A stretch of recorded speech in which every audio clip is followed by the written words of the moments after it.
Bruno riconobbe quelle note. Clair de Lune. Era uno di quei brani che calmava ogni bollente spirito, come vedere il riflesso della luna davanti ai propri occhi e lontani ricordi. Non era un caso se Jean stava suonando proprio Debussy. Camminò a passo lento e la guardò da dietro lo stipite di pietra, i bicchieri di cristallo in mano. Davanti quel pianoforte Ginevra era talmente bella da sembrare surreale, e solo immaginarla in una gabbia dorata gli strinse forte il petto. La melodia si interruppe bruscamente con un accordo scampanato e lui aumentò la presa sui bicchieri, notando la ragazza respirare forte. Scusa, non...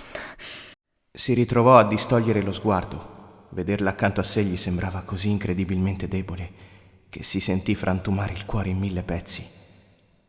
Bruno era sempre stato convinto che quello strumento avrebbe potuto unire i loro piccoli mondi, nonostante i pregiudizi e i segreti che si celavano dietro la gabbia dorata.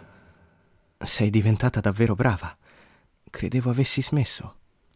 Ho ripreso a suonare dopo aver ricevuto una tastiera elettronica nuova da Matt. Quando ci siamo lasciati, ho sfasciato quella vecchia con una mazza da baseball. Jean sfiorò il fa con la punta dell'indice sinistro, rialzò lo sguardo e incrociò il suo. Devo confessarti che mi era mancato suonare. Jean sorrise e un raggio di sole le illuminò la guancia, riflettendo la luce sulla sua pelle coperta di cipria.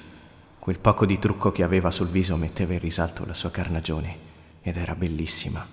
Bruno non riusciva a distogliere lo sguardo dal suo profilo delicato. Tornarono a guardare i tasti bianchi e neri e l'imbarazzo li travolse. Stavolta il pianoforte non sarebbe bastato a riavvicinarli. Bruno doveva farsi venire una mezza idea, qualcosa che c'entrasse con la musica, ma comunque originale. Doveva trovare un terreno comune. Sfiorò il bordo del pianoforte, sotto i tasti bicolore.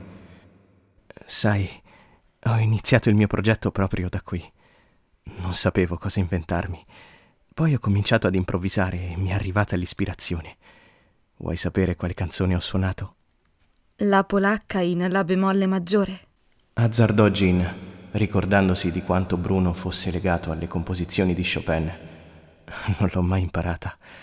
Comunque, no, è un pezzo che ho scritto io. Vuoi sentirlo?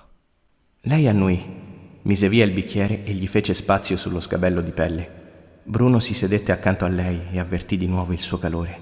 La cosa non la faceva restare calma. Quando lui appoggiò le mani sui tasti, intonò alcuni accordi e iniziò a cantare. Erano parole dolci, romantiche, che arrivavano dritte al cuore. A vedere la sua espressione assorta, Bruno si fermò subito. Sembrava persa in un flusso di pensieri a lui sconosciuti. Troppo erotica? No, è meravigliosa. Per un momento ho pensato il contrario. Tutti mi dicono che ho un senso erotico fuori dalle righe. Ti sei, come dire, ammorbidito. Un po', sì, ma non ho sostituito la mia musa ispiratrice. Jean sollevò le sopracciglia e il suo cuore palpitò. Mi è difficile, soprattutto quando passano le mie vecchie canzoni per radio. Immagino avrai spento la radio almeno una volta, quando sentivi la nostra canzone. Perché avrei dovuto farlo?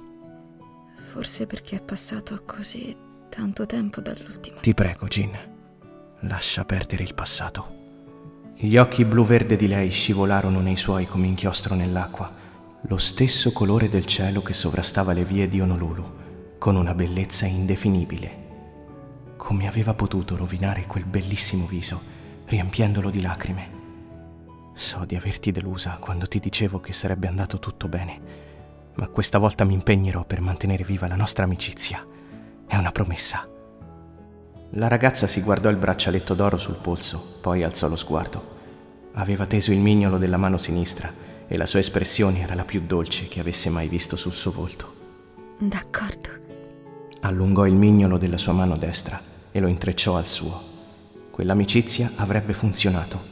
Tra loro c'era sempre stata quella scintilla, la stessa che li aveva tenuti insieme per quasi 2 anni e che era pronta a rinascere più viva che mai.